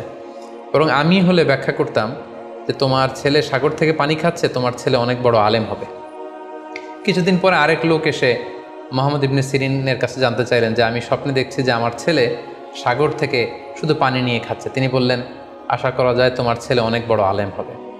ঠিকই দেখা গেল কিছুদিন পরে যেই মহিলাটি স্বপ্নের ব্যাখ্যা জানতে এসেছিলেন তার ছেলেটি মারা গিয়েছে। আর ওই যেই লোক মোহাম্মদ ইবনে সিরিনের কাছে স্বপ্নের সুন্দর ব্যাখ্যা নিয়ে গেলেন, তার ছেলে ওই সময়ের অনেক বড় আলেম হয়েছিল। এই জন্য সম্মানিত শুধু যে কারো কাছে স্বপ্নের ব্যাখ্যা জানতে চাইতে নেই। আর স্বপ্নের ব্যাখ্যা যদি করতে হয় ভালো ব্যাখ্যা করতে হবে, তা না হলে চুপ থাকতে হবে। স্বপ্নের ক্ষেত্রে ইসলামের যে দিক নির্দেশনা, সেক্ষেত্রে আরও একটি দিক নির্দেশনা হচ্ছে স্বপ্ন কখনো শরীয়তের দলিল হতে পারে না। কেবলমাত্র নবীদের স্বপ্নই হচ্ছে ওহী, কিন্তু আমরা যারা সাধারণ মুসলমান আমাদের স্বপ্ন কখনো শরীয়তের দলিল হতে পারে না। এটা আপনার জন্য কোনো একটা বিশেষ ধরনের অনুধাবন হতে পারে, আপনার বিশেষ ফিলিংস হতে পারে, আপনার একার জন্য কোনো ধরনের গাইডেন্স হতে পারে আল্লাহর পক্ষ থেকে, কিন্তু এটাকে শরীয়তের দলিল বলে চালিয়ে দেওয়া যাবে না। আমরা প্রায় শুনি অমুক পীর সাহেব একটা স্বপ্ন দেখেছেন এবং তার মুরিদেরা এই স্বপ্নের আলোকে বিভিন্ন কাজ করতে শুরু করেছেন, এটাকে শরীয়তের অংশ মনে করে। খুব রিসেন্টলি করোনা ভাইরাস আউটব্রেকের টাইমে মামুন মারুফ নামে এক ছেলের স্বপ্নের কথা আমরা শুনেছিলাম যে ইটালিতে সে স্বপ্ন দেখেছে, করোনা ভাইরাসের সাথে কথা বলেছে। আসলে এই জাতীয় স্বপ্ন কখনো শরীয়তের কোনো সোর্স বা এভিডেন্স হতে পারে না। খুব রিসেন্টলি বুয়েট থেকে পাশ করা মুশতাক মোহাম্মদ আরমান নামে একজন লোকের কথা আমরা শুনেছি যে তিনি দাবি করেছেন তিনি ইমাম মাহাদি, এবং তিনি দাবি করেছেন যে স্বপ্নে তাকে আল্লাহ তাআলা ইমাম মাহাদি বলে পরিচয় করিয়ে দিয়েছে, ফলে লোকজন এসে তার হাতে বায়াত হচ্ছে। অথবা অনেকে দাবি করে থাকেন যে স্বপ্নে তিনি ফকিরি পেয়েছেন, স্বপ্নে এটা হয়েছে সেটা হয়েছে। এরকম কোনো ধরনের স্বপ্নই কিন্তু শরীয়তের অংশ, শরীয়তের দলিল বা এভিডেন্স হতে পারে না। এ পর্যায়ে আমরা জানবার চেষ্টা করব যে স্বপ্নে রাসূলুল্লাহ সাল্লাল্লাহু আলাইহি ওয়াসাল্লামকে দেখা প্রসঙ্গে অনেকে স্বপ্নে আল্লাহ রাসূল সাল্লাল্লাহু আলাইহি ওয়াসাল্লামকে দেখেন, এবং আসলে রাসূল সাল্লাল্লাহু আলাইহি ওয়াসাল্লামকে স্বপ্নে দেখেন কিনা এ ব্যাপারে তাদের মধ্যে অনেক প্রশ্ন থেকে থাকে। এক্ষেত্রে আমরা সহিহ বুখারীর একটি চমৎকার হাদিস উল্লেখ করতে পারি, যেখানে আল্লাহ রাসূল সাল্লাল্লাহু আলাইহি ওয়াসাল্লাম ইরশাদ করেছেন, মান রাআনি ফিল মানামি ফাকাদ রাআনি। যে আমাকে স্বপ্নে দেখলো, আল্লাহ রাসূল সাল্লাল্লাহু আলাইহি ওয়াসাল্লাম নিজে বলছেন যে আমাকে স্বপ্নে দেখলো সে আসলেই আমাকেই দেখলো। কারণ ফা ইন্না শাইতানা লা ইয়াতামাসসালু ফি সূরাতি, শয়তান কখনো আমার আকৃতি, আমার শেপ ধারণ করতে পারে না। অর্থাৎ আপনি যদি রাসূল সাল্লাল্লাহু আলাইহি ওয়াসাল্লামকে স্বপ্নে দেখেন তাহলে আপনি রাসূল সাল্লাল্লাহু আলাইহি ওয়াসাল্লামকেই দেখেছেন, আপনি শয়তানকে দেখেননি। কারণ শয়তান কখনো রাসূল সাল্লাল্লাহু আলাইহি ওয়াসাল্লামের আকৃতি ধারণ করতে পারে না। তাহলে এই হাদিসের আলোকে আমরা বুঝলাম শয়তান কখনো আল্লাহ রাসূল সাল্লাল্লাহু আলাইহি ওয়াসাল্লামের আকৃতি বা শেপ ধারণ করতে পারে না। তখন প্রশ্ন হচ্ছে, আসলে আপনি রাসূল সাল্লাল্লাহু আলাইহি ওয়াসাল্লামকে দেখেছেন নাকি অন্য কাউকে দেখেছেন? শয়তান হয়তো রাসূল সাল্লাল্লাহু আলাইহি ওয়াসাল্লামের আকৃতি ধারণ করলো না, একজন সুশ্রী বয়োবৃদ্ধ সুন্দর আকৃতির মানুষের চেহারা ধারণ করে শয়তান এসে বলল যে আমি আল্লাহ রাসূল। তখন আপনি কিভাবে বুঝবেন যে আপনি রাসূল সাল্লাল্লাহু আলাইহি ওয়াসাল্লামকে দেখেছেন নাকি শয়তানের ধারণ করা অন্য কোনো মানুষের আকৃতিতে কাউকে আপনি দেখেছেন? সেক্ষেত্রে বোঝার মাধ্যম হচ্ছে আল্লাহ রাসূল সাল্লাল্লাহু আলাইহি ওয়াসাল্লামের দাড়ি কেমন ছিল, চেহারা কেমন ছিল, চুল কেমন ছিল, দৈহিক গড়ন কেমন ছিল, আকৃতি কেমন ছিল, এগুলো কিন্তু আমরা হাদিস থেকে পাই, কিংবা শামায়েলে তিরমিজিতে রাসূল সাল্লাল্লাহু আলাইহি ওয়াসাল্লামের বডি স্ট্রাকচার, ওনার চেহারা, ওনার অবয়বের ব্যাপারে বর্ণনা পাই। আপনি স্বপ্নে যাকে দেখেছেন তার চেহারা, আকৃতি এবং বর্ণনা যদি রাসূল সাল্লাল্লাহু আলাইহি ওয়াসাল্লামের দৈহিক বর্ণনার সাথে মিলে যায় তাহলে বোঝা যাবে যে আপনি আসলেই আল্লাহ রাসূল সাল্লাল্লাহু আলাইহি ওয়াসাল্লামকে দেখেছেন। কিন্তু আপনি স্বপ্নে দেখা মানুষটি তার চেহারার সাথে যদি রাসূল সাল্লাল্লাহু আলাইহি ওয়াসাল্লামের চেহারার যে বর্ণনা সেটির সাথে যদি কোনো মিল না থাকে, যদি তার চেহারা রাসূল সাল্লাল্লাহু আলাইহি ওয়াসাল্লামের চেহারার মতো না হয়, শামায়েলে তিরমিজিতে যে বর্ণনা আছে সেরকম যদি না হয়, তাহলে বোঝা যাবে আপনি রাসূল সাল্লাল্লাহু আলাইহি ওয়াসাল্লামকে দেখেননি, বরং অন্য কাউকে দেখেছেন। এক্ষেত্রে আমরা মুহাম্মদ ইবনে সিরিনের ঘটনা উল্লেখ করতে পারি। ওনার কাছে কেউ এসে যদি বলতো যে আমি স্বপ্নে আল্লাহ রাসূল সাল্লাল্লাহু আলাইহি ওয়াসাল্লামকে দেখেছি, তখন মুহাম্মদ ইবনে সিরিন জিজ্ঞেস করতেন, তুমি কি দেখেছো বলো তো? তুমি যাকে দেখেছো তার দাড়ি কেমন, তার চেহারা কেমন, তার চোখ নাক কেমন, তার গড়ন কেমন? তখন ওই ব্যক্তি যখন বর্ণনা দিত আর সেই বর্ণনা যখন আল্লাহ রাসূল সাল্লাল্লাহু আলাইহি ওয়াসাল্লামের আকৃতির সাথে মিলে যেত, তখন মুহাম্মদ ইবনে সিরিন বলতেন, তুমি ঠিকই স্বপ্নে আল্লাহ রাসূল সাল্লাল্লাহু আলাইহি ওয়াসাল্লামকে দেখেছো। কিন্তু ওই ব্যক্তির বর্ণনা যদি এমন হতো যে না, এর সাথে রাসূল সাল্লাল্লাহু আলাইহি ওয়াসাল্লামের হাদিসে বা শামায়েলে তিরমিজিতে রাসূল সাল্লাল্লাহু আলাইহি ওয়াসাল্লামের দেহের যে বর্ণনা এটার সাথে কোনো মিল নেই, তখন মুহাম্মদ ইবনে সিরিন বলতেন, না, তুমি স্বপ্নে আল্লাহ রাসূল সাল্লাল্লাহু আলাইহি ওয়াসাল্লামকে দেখোনি, বরং তুমি অন্য কাউকে দেখেছো। এ পর্যায়ে আমরা জানবার চেষ্টা করব যে যুগে যুগে কারা স্বপ্ন ব্যাখ্যায় খুব পারদর্শী ছিলেন। নবীদের মধ্যে সাইয়েদনা ইউসুফ আলাইহিস সালাম তিনি সবচেয়ে ভালো স্বপ্নের ব্যাখ্যা করতে পারতেন। সাহাবাদের মধ্যে সাইয়েদনা আবু বকর রাদিয়াল্লাহু তাআলা আনহু চমৎকার স্বপ্নের ব্যাখ্যা করতে পারতেন, এবং তাবিঈদের মধ্যে মুহাম্মদ ইবনে সিরিন চমৎকার স্বপ্নের ব্যাখ্যা করতে পারতেন। আর বলার অপেক্ষা রাখে না যে অবশ্যই আল্লাহ রাসূল সাল্লাল্লাহু আলাইহি ওয়াসাল্লাম তিনিও চমৎকার স্বপ্নের ব্যাখ্যা করতে পারতেন। সহিহ মুসলিমে, সুনানে আবু দাউদে একটি হাদিস এসছে যে আল্লাহ রাসূল সাল্লাল্লাহু আলাইহি ওয়াসাল্লাম ফজরের সালাতের পরে তাসবিহ শেষে সাহাবাদের কাছে জানতে চাইতেন যে গতকাল রাতে কে কি স্বপ্ন দেখেছো আমার কাছে বলো, আমি সেই স্বপ্নের ইন্টারপ্রিটেশন তোমাদেরকে জানাবো। কানা নবী সাল্লাল্লাহু আলাইহি ওয়াসাল্লাম ইযা সাল্লা সুবহা আকবালা আলাইহিম বিওয়াজহিহি ফাকালা হাল রাআ আহাদুম মিনকুম আল বারিহাতা রুইয়া। সহিহ মুসলিমের বর্ণনা, ফজরের নামাজের পর তিনি প্রত্যেকদিন জিজ্ঞেস করতেন, গতকাল রাতে কেউ কি কোনো ভালো স্বপ্ন দেখেছো, কেউ কি কোনো স্বপ্ন দেখেছো, আমার কাছে উল্লেখ করো, আমি এটার ব্যাখ্যা করে দেব। সম্মানিত শুধু আমরা বলছিলাম যে ইউসুফ আলাইহিস সালাম খুব ভালো স্বপ্নের ব্যাখ্যা করতে পারতেন, এবং সূরা ইউসুফের 111 নম্বর আয়াতে ব্যাপারে আল্লাহ উল্লেখ করেছেন সাইয়েদনা ইউসুফ আলাইহিস সালামের কথা, যে তিনি বলেছেন রব্বি কদ আতাইতানি মিনাল মুলকি ওয়া আল্লামতানি মিন তাআউইলিল আহাদিস। মানে হে আমার রব, আপনি আমাকে রুলিং পাওয়ার দিয়েছেন এবং আপনি আমাকে you taught me how to interpret the dreams, কীভাবে স্বপ্নের ব্যাখ্যা করতে হয় এটা আপনি আমাকে শিক্ষাদান করেছেন। এবং সূরা ইউসুফে আমরা জানি যে 3টি স্বপ্নের কথা সেখানে উল্লেখ রয়েছে। ইউসুফ আলাইহিস সালাম নিজেই একটি স্বপ্ন দেখেছিলেন ছোটবেলায়, তারপর 2জন প্রিজনার ইউসুফ আলাইহিস সালামের সাথে জেলখানায় ছিল, তাদের 2টা স্বপ্নের ব্যাখ্যা তিনি করে দিয়েছেন, এবং মিশরের তৎকালীন যে রাজা কিং, সেই কিংয়ের স্বপ্নের ব্যাখ্যাও সাইয়েদনা ইউসুফ আলাইহিস সালাম করে দিয়েছিলেন। সাহাবীদের মধ্যে সাইয়েদনা আবু বকর রাদিয়াল্লাহু তাআলা আনহু চমৎকার স্বপ্নের ব্যাখ্যা করতে পারতেন, এবং আল্লাহ রাসূল সাল্লাল্লাহু আলাইহি ওয়াসাল্লামও মাঝে মাঝে ইচ্ছা করে আবু বকর রাদিয়াল্লাহু তাআলা আনহুর কাছে স্বপ্নের ব্যাখ্যা জানতে চাইতেন, এবং আবু বকর রাদিয়াল্লাহু তাআলা আনহু নিজেও মাঝে মাঝে ইচ্ছা করে রাসূল সাল্লাল্লাহু আলাইহি ওয়াসাল্লামের কাছে বলতেন যে ইয়া রাসূলুল্লাহ, এই স্বপ্নের ব্যাখ্যাটা আমি করি। আল্লাহ রাসূল সাল্লাল্লাহু আলাইহি ওয়াসাল্লাম তখন আবু বকর রাদিয়াল্লাহু তাআলা আনহুকে স্বপ্নের ব্যাখ্যা করার অনুমতি প্রদান করতেন। এক্ষেত্রে আমরা আল খাসাইসুল কুবরা, জালালউদ্দিন সুয়ুতির লেখা, সেখানকার একটি বর্ণনার কথা উল্লেখ করতে পারি, যেখানে আল্লাহ রাসূল সাল্লাল্লাহু আলাইহি সাল্লাম আবু বকর রাদিয়াল্লাহু তাআলা আনহুর কাছে একটি স্বপ্নের উল্লেখ করলেন। বললেন, আবু বকর, আমি গত রাতে স্বপ্নে দেখেছি যে তুমি আর আমি 2জন মিলে দৌড় প্রতিযোগিতা করছি, এবং দেখলাম যে আমি তোমার 2.5 গজ সামনে, তুমি আমার 2.5 গজ পেছনে, অর্থাৎ আমি এই দৌড় প্রতিযোগিতায় বিজয় লাভ করেছি এবং তুমি আমার 2.5 হাত পেছনে। এর ব্যাখ্যা কি হতে পারে? তখন সাইয়েদনা আবু বকর রাদিয়াল্লাহু তাআলা আনহু বললেন, ইয়া রাসূলুল্লাহ, আমার মনে হচ্ছে যে আপনি আমার আগে পৃথিবী থেকে বিদায় নেবেন এবং আপনার ইন্তেকালের 2.5 বছর পরে আমি পৃথিবী থেকে বিদায় নেব, অর্থাৎ আপনি আমার 2.5 বছর আগে পৃথিবী ছাড়বেন আর আমি আপনার 2.5 বছর পরে পৃথিবী ছাড়ব। এবং আমরা যদি বাস্তবতা এবং ইতিহাস খেয়াল করি তাহলে আমরা সেটাই দেখব যে আল্লাহ রাসূল সাল্লাল্লাহু আলাইহি সাল্লামের ইন্তেকালের 2.5 বছর পরে সাইয়েদনা আবু বকর রাদিয়াল্লাহু তাআলা আনহু তিনি ইন্তেকাল করেছিলেন।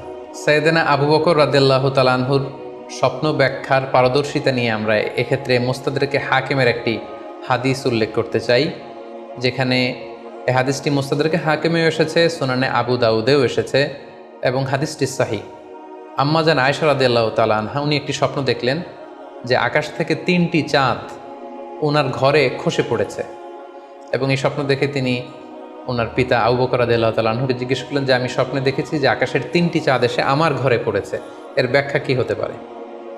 তখন আবু বকর রাদিয়াল্লাহু তাআলা আনহু ওনার কন্যা আম্মা জান আয়েশা রাদিয়াল্লাহু তাআলা আনহাকে বললেন যে এই স্বপ্নের ব্যাখ্যা হচ্ছে এই পৃথিবীর 3জন মানুষের কবর তোমার ঘরে অবস্থিত হবে। সুবহানাল্লাহ বিহামদি। এবং আমরা জানি যে আল্লাহ রাসূল সাল্লাল্লাহু আলাইহি ওয়াসাল্লাম যখন ইন্তেকাল করলেন তখন আল্লাহ রাসূল সাল্লাল্লাহু আলাইহি ওয়াসাল্লামকে কবর দেওয়া হয়েছিল আম্মা জান আয়েশা রাদিয়াল্লাহু তাআলা আনহার ঘরে, এবং তখন আবু বকর রাদিয়াল্লাহু তাআলা আনহু বলেছিলেন যে আয়েশা, তোমার কি মনে আছে তুমি যে একটা স্বপ্নের ব্যাখ্যা আমার কাছে জানতে চেয়েছিলে যে 3টি আকাশের চাঁদ তোমার ঘরে খসে পড়েছে, এই দেখো আল্লাহ রাসূল সাল্লাল্লাহু আলাইহি ওয়াসাল্লামের কবর তোমার ঘরে হয়েছে, তুমি জেনে রেখো যে 3টা চাঁদের শ্রেষ্ঠ চাঁদ হচ্ছে এটি। এবং আমরা এও জানি যে আবু বকর রাদিয়াল্লাহু তাআলা আনহু ইন্তেকালের পরে আম্মা জান আয়েশার ঘরেই কবর হয়েছে, এবং ওমরে ফারুকের কবরও আম্মা জান আয়েশা রাদিয়াল্লাহু তাআলা আনহুর ঘরেই অবস্থিত। তাহলে এই হাদিসগুলোর আলোকে আমরা বুঝতে পারি যে সাহাবাদের মধ্যে আবু বকর রাদিয়াল্লাহু তাআলা আনহু ছিলেন স্বপ্ন ব্যাখ্যায় সবচেয়ে পারদর্শী। তাবিঈদের মধ্যে স্বপ্ন ব্যাখ্যায় সবচেয়ে পারদর্শী ছিলেন মুহাম্মদ ইবনে সিরিন। আমরা ওনার নাম প্রায় শুনে থাকি, তিনি স্বপ্ন ব্যাখ্যার ক্ষেত্রে খুব এক্সপার্ট ছিলেন। তিনি ওসমান রাদিয়াল্লাহু তাআলা আনহু যখন ইসলামের খলিফা তখন বসরা নগরীতে মুহাম্মদ ইবনে সিরিন জন্মগ্রহণ করেন, এবং অনেক সাহাবা থেকে তিনি অনেক হাদিস বর্ণনা করেছেন, এবং তিনি ইমাম আবু হানিফা আলাইহি রাহমার সমসাময়িক ছিলেন। ইমাম আবু হানিফা একবার স্বপ্নে দেখলেন যে তিনি আল্লাহ রাসূল সাল্লাল্লাহু আলাইহি ওয়াসাল্লামের কবর খুঁড়ছেন, অথবা কবরের লাশ বের করছেন কিংবা কাফন বের করছেন। এই স্বপ্ন দেখে ইমামুল আদম আবু হানিফা রাহিমাহুল্লাহ উনি বিচলিত হয়ে গেলেন যে আমি কি স্বপ্ন দেখলাম, যে আমি রাসূল সাল্লাল্লাহু আলাইহি ওয়াসাল্লামের কবর খুঁড়ছি, সেখান থেকে কাফন বের করছি। কেউই এই স্বপ্নের ব্যাখ্যা করতে পারলেন না। তখন ইমাম মুহাম্মদ ইবনে সিরিনের কাছে যখন জানতে চাওয়া হলো, তখন মুহাম্মদ ইবনে সিরিন বললেন যে হাযা রাজুলুন ইহয়ি সুন্নাত রাসূলিল্লাহ, অর্থাৎ যে ব্যক্তি এই স্বপ্ন দেখেছে তার মাধ্যমে আল্লাহ রাসূল সাল্লাল্লাহু আলাইহি ওয়াসাল্লামের হাদিসের বা সুন্নার পুনর্জীবন হবে। তিনি রাসূল সাল্লাল্লাহু আলাইহি ওয়াসাল্লামের সুন্নাহগুলোকে পুনরুজ্জীবন দান করবেন, পুনরুজ্জীবিত করবেন। এবং বাস্তবে আমরা এটাই দেখেছি যে ইমাম আবু হানিফার চিন্তা, ওনার থট, ওনার মাযহাব গোটা বিশ্বে সমৃদ্ধি লাভ করেছে, মানুষ এটাকে গ্রহণ করেছে। ওনার বুদ্ধিবৃত্তিক যে চিন্তা, ওনার ফিকহি ইস্তেমবাদগুলো গোটা বিশ্বে আল্লাহ রাসূল সাল্লাল্লাহু আলাইহি ওয়াসাল্লামের হাদিসগুলোকে আরও প্রাণবন্তভাবে মুসলিম উম্মার কাছে রিপ্রেজেন্ট করেছে। আমরা আপাত দৃষ্টিতে মনে হচ্ছিল যে এটা একটা খারাপ স্বপ্ন, যে ইমাম আবু হানিফা তিনি রাসূল সাল্লাল্লাহু আলাইহি ওয়াসাল্লামের কবর খুঁড়ছেন, লাশ বের করছেন বা কাফন বের করছেন। কিন্তু মুহাম্মদ ইবনে সিরিন চমৎকার ব্যাখ্যা করেছেন যে হাযা রাজুলুন ইহয়ি সুন্নাত রাসূলিল্লাহ, এই লোক তো এমন লোক হবে যে রাসূল সাল্লাল্লাহু আলাইহি ওয়াসাল্লামের সুন্নাহকে পুনরুজ্জীবন দান করবে। এই পর্যায়ে আমরা জানবার চেষ্টা করব যে কোরআন সুন্নাহর আলোকে বিভিন্ন সিম্বল বা প্রতীক বা চিহ্নের দিকে খেয়াল রেখে স্বপ্নের ব্যাখ্যা করা। আমরা বলেছিলাম যে কিছু কিছু স্বপ্ন আছে খুব সফিস্টিকেটেড, সিম্বলিক বা আইকনিক, যেখানে কোনো ইঙ্গিত দেয়া হচ্ছে, ইঙ্গিতবহ, এবং যেটার ইন্টারপ্রিটেশন না করলে এটা দিয়ে আসলে কি বোঝানো হচ্ছে এটা বোঝা যায় না। সেক্ষেত্রে কোরআন সুন্নাহর আলোকে, স্কলারদের অভিজ্ঞতার আলোকে কিছু আইকন বা সিম্বল, এগুলোর মিনিং কি হতে পারে সে ব্যাপারে আমরা জানবার চেষ্টা করব। এক্ষেত্রে আমরা বলবো যে কেউ যদি স্বপ্নে রশি দেখে, স্বপ্নে যদি সে রশি দেখে তাহলে এটা গুড সাইন। এটা কেমন যেন আল্লাহর সাথে একটা প্রতিশ্রুতির সাথে সম্পৃক্ত, কারণ আল্লাহ তাআলা কোরআনে ইরশাদ করেছেন ওয়াতাসিমু বিহাবলিল্লাহি জামিআ। আরবিতে রশি আরবি হচ্ছে হাবল, মানে ওয়াতাসিমু বিহাবলিল্লাহি জামিআ, তোমরা আল্লাহর রজ্জু বা রশিকে আঁকড়ে ধরো। তাহলে রশি দেখা মানে এখানে আমরা আল্লাহর ওয়াদাগুলো যেন পূরণ করি, আল্লাহর আনুগত্য যেন আমরা প্রপারলি করতে পারি, এটা ইঙ্গিত করছে। এরপর স্বপ্নে যদি আমরা কাক দেখি, এটা সাধারণত একটা নেগেটিভ সাইন বহন করে, কারণ কাককে আল্লাহ রাসূল সাল্লাল্লাহু আলাইহি ওয়াসাল্লাম ফাসিক বা ফুয়াইসিক বলেছেন। সো আমরা যদি স্বপ্নে কাক দেখি, এটাকে আমরা পজিটিভ কোনো সাইন মনে না করে নেগেটিভ সাইন মনে করতে পারি। তৃতীয়ত, আমরা যদি স্বপ্নে লম্বা কাপড় দেখি, এটা গুড সাইন। কারো গায়ে যদি লম্বা জামা থাকে তাহলে এটা গুড সাইন, আর খাটো জামা থাকলে সাধারণত এটা নেগেটিভ সাইন। এক্ষেত্রে আমরা সহিহ বুখারীর একটি হাদিস উল্লেখ করতে পারি। আল্লাহর হাবিব সাল্লাল্লাহু আলাইহি ওয়াসাল্লাম বলেছেন যে আমার সামনে অনেক মানুষকে পেশ করা হলো, তাদের কারো জামা নাভি পর্যন্ত, কারো জামা হাঁটু পর্যন্ত, কারো জামা পা পর্যন্ত। আর সেক্ষেত্রে ওমরে ফারুককে দেখলাম যে এত লম্বা জামা পরে সে হেঁটে যাচ্ছে, সে তার জামা টেনে টেনে নিয়ে যাচ্ছে।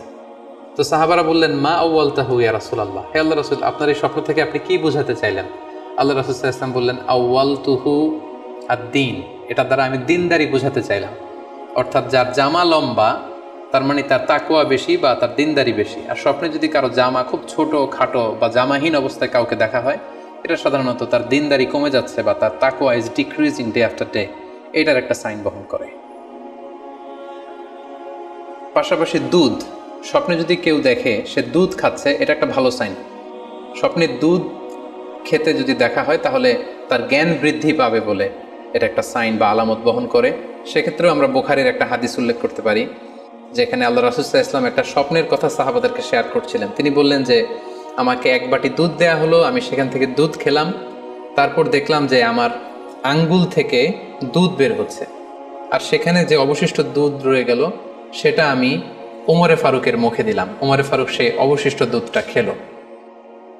এই স্বপ্নের কথা শুনে সাহাবারা বললেন মা আউয়ালতা বিহি ইয়া রাসূলুল্লাহ, হে আল্লাহর রাসূল, এটা দিয়ে আপনি কি ব্যাখ্যা করলেন? ফামা আউয়ালতাহু ইয়া রাসূলুল্লাহ, আল্লাহ রাসূল সাল্লাল্লাহু আলাইহি ওয়াসাল্লাম বললেন আল ইলম, এটা দিয়ে আমি জ্ঞানের ব্যাখ্যা করেছি। অর্থাৎ দুধ হচ্ছে জ্ঞানের প্রতীক। দুনিয়াতেও তো আমরা দেখি যে দুধ হচ্ছে সুষম একটা খাবার, খাদ্যের পুষ্টিগুণের 6টি গুণাগুণ দুধের মধ্যে পাওয়া যায়। সো কেউ যদি স্বপ্নে দেখেন যে তিনি দুধ পান করছেন, আশা করা যায় এটা তার জন্য ভালো সাইন, তার জ্ঞান বাড়বে বলে আমরা ধারণা করতে পারি। এবার স্বপ্নে যদি কেউ দেখে যে সে আজান দিচ্ছে, এটাও ভালো সাইন। স্বপ্নে আজান দেয়া এটা সাইন হচ্ছে সে হয়তো অচিরে হজ করতে যাবে। হজের সাথে আজানের কি সম্পর্ক? এর কারণ হচ্ছে সূরা হজ্জে আল্লাহ তাআলা সাইয়েদনা ইব্রাহিম আলাইহিস সালামকে যখন বলেছিলেন যে তুমি হজ শুরু করো, তখন তিনি বলেছিলেন, ইব্রাহিম তুমি আযান দাও, ওয়া আযযিন ফিন নাসি বিল হজ্জ ইয়াতুকা রিজালা ওয়া আলা কুল্লি দামির ইয়াতিনা মিন কুল্লি ফাজ্জিন আমিক। অর্থাৎ হে ইব্রাহিম তুমি আযান দাও। ইব্রাহিম আলাইহিস সালাম বললেন কোথায় আযান দিব, চারদিকে তো মরুভূমি। আল্লাহ তাআলা বললেন ইব্রাহিম তুমি আযান দাও, এই আযানের আওয়াজ বা শব্দ পৃথিবীর সবার কানে আমি পৌঁছে দেব। তো সাইয়েদনা ইব্রাহিম আলাইহিস সালাম তখন হজের আযান দিলেন বা ঘোষণা দিলেন। আযান শব্দের অর্থ হচ্ছে অ্যানাউন্স, টু অ্যানাউন্স, মানে ঘোষণা দেয়া। সো আপনি যদি স্বপ্নে দেখেন যে আপনি আযান দিচ্ছেন বা কেউ আযান দিচ্ছে, তাহলে সে অচিরেই হজ করবে বা হজ রিলেটেড কোনো একটা ব্যাখ্যা হতে পারে। এভাবে আযানকে হজের সাথে সম্পৃক্ত করা হয়েছে এবং এটা ভালো একটি স্বপ্ন। এবার স্বপ্নে যদি কেউ গর্ত দেখে, যে সে গর্ত খুঁড়ছে বা তার জন্য কেউ গর্ত খুঁড়ছে, এটা ষড়যন্ত্রের সাথে সম্পৃক্ত। কেননা আরবি প্রবাদে আছে যে মান হাফারা হুফরাতান ওয়াকা ফিহা, কেউ যদি কারোর জন্য গর্ত করে তাহলে সেই গর্তে সে নিজে আগে পড়বে। তাহলে গর্ত করা মানে অনেকটা কারো বিরুদ্ধে শত্রুতা করা বা ষড়যন্ত্র করার একটা চিহ্ন বহন করে। এবার স্বপ্নে যদি কেউ নৌকা দেখে বা শিপ দেখে, জাহাজ দেখে, যে সে জাহাজে আরোহণ করছে বা নৌকায় আরোহণ করছে, এটা তার জন্য একটা ভালো সাইন। সে কোনো বিপদ থেকে মুক্তি পাবে বলে ধারণা করা যেতে পারে। কারণ সূরা আনকাবুতের 15 নম্বর আয়াতে আল্লাহ বলছেন ফাআনজাইনাহু ওয়া আসহাবাস সাফিনাতি ওয়া জাআলনাহা আয়াতাল লিল আলামিন। অর্থাৎ আমি নূহ আলাইহিস সালাম এবং তার সাথের ঈমানদার সবাইকে আমি এই নৌকায় উঠিয়েছি এবং মহাপ্লাবন থেকে তাদেরকে আমি বাঁচিয়েছি। আর এই মহাপ্লাবনকে আমি গোটা বিশ্বের জন্য একটা নিদর্শন করে রেখেছি। সো নৌকায় ওঠা বা জাহাজে ওঠা, কোনো শিপে বা লঞ্চে ওঠা, এটা আপনি বিপদ থেকে মুক্তি পাবেন, and you are in the safe zone, এই ধরনের একটা ইঙ্গিত বহন করে। ইমাম মুহাম্মদ ইবনে সিরিনের কাছে এক লোক এসে বলল যে ইমাম রাআইতু কাআন্নী আহরুসু আরদান লা তুমবিত, হে ইমাম আমি স্বপ্নে দেখেছি যে আমি একটি শস্য ক্ষেত্র চাষ করছি কিন্তু কোনো ফসল হচ্ছে না, এটার মানে কি? তিনি ব্যাখ্যা করে দিলেন আনতা তা'জিলু আন ইমরাআতিক, অচিরেই হয়তো তোমার স্ত্রীর সাথে তোমার সেপারেশন হয়ে যেতে পারে। কারণ কোরআনে স্ত্রীকে শস্য ক্ষেত্রের সাথে তুলনা করা হয়েছে মেটাফরিক্যালি। সূরা বাকারার 223 নম্বর আয়াতে আল্লাহ বলছেন নিসাউকুম হারসুল লাকুম ফাআতু হারসাকুম আন্না শি'তুম, অর্থাৎ তোমাদের স্ত্রীরা হচ্ছে তোমাদের শস্য ক্ষেতের মতো, তোমরা যেভাবে খুশি এই শস্য ক্ষেত্রটাকে সুন্দরভাবে চাষাবাদ করতে পারো। তাহলে শস্য ক্ষেতের সাথে বা ক্রপ ল্যান্ডসের সাথে আপনার স্ত্রীর সাথে সম্পর্ক হওয়া বা সেপারেশন হওয়া, এইভাবে ইঙ্গিত নেওয়া যেতে পারে। সবশেষে একটি ঘটনা উল্লেখ করার মধ্য দিয়ে আমরা এই সিম্বলিক বা আইকনিক ব্যাপারটা শেষ করতে চাই। সেটি হচ্ছে ব্যক্তির ভিন্নতার কারণে কিন্তু স্বপ্নের ব্যাখ্যাও ভিন্নতা হতে পারে। ব্যক্তি ভিন্নতার কারণে স্বপ্নের ব্যাখ্যাও ভিন্ন হবে। একই স্বপ্ন দুইজন লোক দেখলো, দুইজনের স্বপ্নের ব্যাখ্যা কিন্তু দুরকম হতে পারে। সেক্ষেত্রে আমরা মুহাম্মদ ইবনে সিরিনের একটা ঘটনা উল্লেখ করতে পারি। মুহাম্মদ ইবনে সিরিনের কাছে এক লোক এসে বলল যে আমি স্বপ্নে দেখেছি আমি আজান দিচ্ছি, এটার ব্যাখ্যা কি? উনি বললেন তুমি হজ করতে যাবে। তার কিছুদিন পরে আরেক লোক এসে একই স্বপ্ন দেখলো, তিনি বললেন যে আমি স্বপ্নে দেখেছি যে আমি আজান দিচ্ছি। তো তিনি বললেন চুরিতে তোমার হাত কাটা যাবে। তো ওনার ছাত্ররা দুইজন লোকের কাছে দুই ধরনের উত্তর দেওয়ার কারণে অবাক হয়ে জিজ্ঞেস করলেন যে হে ইমাম, একই স্বপ্ন দুইজন দেখলো কিন্তু আপনি এক একজনকে এক এক উত্তর কেন দিলেন? তো তিনি বললেন যে এই দুজনকে আমি চিনি এবং তাদের ব্যক্তিগত জীবন সম্পর্কে আমি জানি। সো তাদের জীবন আচরণ, তাদের ব্যক্তিত্বের কারণে আমি দুই ধরনের ব্যাখ্যা করেছি। প্রথম জনের ব্যাখ্যা করেছি আমি সূরা হজের আলোকে, কারণ সূরা হজে আল্লাহ ইব্রাহিম আলাইহিস সালামকে বলেছেন ওয়া আযযিন ফিন নাস বিল হজ, তুমি মানুষের মাঝে হজের জন্য আজান দাও, ঘোষণা দাও। সো সেই লোকটি আজান দিয়েছে, তার মানে আশা করা যায় সে হজে যাবে। আর দ্বিতীয় লোকটির স্বপ্নের ব্যাখ্যা আমি করেছি সূরা ইউসুফের আলোকে। সূরা ইউসুফে একটি আয়াত আছে সুম্মা আযযানা মুআযযিনুন আইয়াতুহাল আইর ইন্নাকুম লাসারিকুন, অর্থাৎ মিশরের কিং এর একটি পানপাত্র চুরি হয়ে গিয়েছিল। ইউসুফ আলাইহিস সালাম ইচ্ছা করে সেটা তার ভাই ইয়ামিনের খাদ্যের প্যাকেটের ভেতরে ঢুকিয়ে দিয়েছিলেন। আর তখন সেখানকার স্টাফরা বা সৈনিকেরা আজান দিয়েছিল, মানে ঘোষণা দিয়ে বলেছিল হে ক্যারাভান, হে কাফেলার লোকেরা, তোমরা চুরি করেছো। তো তিনি মুহাম্মদ ইবনে সিরিন বললেন যে দ্বিতীয় লোকটার ব্যাপারে আমি জানি, সে আসলে অসাধু একজন লোক এবং তার ক্ষেত্রে সে স্বপ্নে যেহেতু আজান দিতে দেখেছে, সে কখনো হজে যাবে না, বরং সূরা ইউসুফের আলোকে চুরিতে তার হাত কাটা যাবে। তো এভাবে আমরা কোরআন সুন্নাহর আলোকে বা স্কলারদের যে অভিব্যক্তি সেগুলোর আলোকে স্বপ্নের মধ্যে থেকে যেগুলো সিম্বলিক, আইকনিক, যেগুলো ইঙ্গিতবহ, এগুলোর ব্যাখ্যা আমরা এভাবে করতে পারি। সম্মানিত শুধু এই ছিল স্বপ্ন নিয়ে আমাদের আজকের আলোচনা। আমরা এই আলোচনা থেকে বুঝতে পারলাম যে স্বপ্ন 3 ধরনের হতে পারে। কোনোটা আল্লাহ দেখান দিক নির্দেশনার জন্য বা সুসংবাদ স্বরূপ, কোনোটা শয়তানের পক্ষ থেকে ভয় দেখানোর জন্য, আর কোনোটা হচ্ছে আমাদের চিন্তা ভাবনার প্রতিচ্ছবি। আর স্বপ্ন যতটা সম্ভব অন্যের কাছে না শেয়ার করতে পারলেই ভালো। বিশেষ করে যদি আপনি ভয়ঙ্কর দুঃস্বপ্ন দেখে থাকেন, সেক্ষেত্রে এমন লোকের কাছে আপনি শেয়ার করুন যে আপনাকে পছন্দ করে, যার কোরআন সুন্নাহর জ্ঞান আছে, যার মধ্যে এলেম আছে, আমল আছে। আর আপনারা আপনাদের কারো কাছে যদি আপনাদের ফ্রেন্ডস অ্যান্ড ফ্যামিলির কেউ বা আশেপাশের কেউ এসে যদি হুট করে তার স্বপ্নের কথা বলে দেয়, আপনি হুট করে তার ইন্টারপ্রিটেশন বা ব্যাখ্যা করতে যাবেন না। আপনি বেটার হয় যে আপনি চুপ থাকবেন, অথবা আপনি যদি ব্যাখ্যা করতে চান তাহলে ভালো ব্যাখ্যা করবেন। আল্লাহ তাআলা আমাদের সবাইকে কথাগুলো বুঝার ও আমল করার তৌফিক দান করুক। হাযা মা ইনদি ওয়াল ইলমু ইনদাল্লাহ আলাইহি তাওয়াক্কালতু ওয়া ইলাইহি উনীব। ওয়াসসালামু আলাইকুম ওয়া রাহমাতুল্লাহি ওয়া বারাকাতুহু।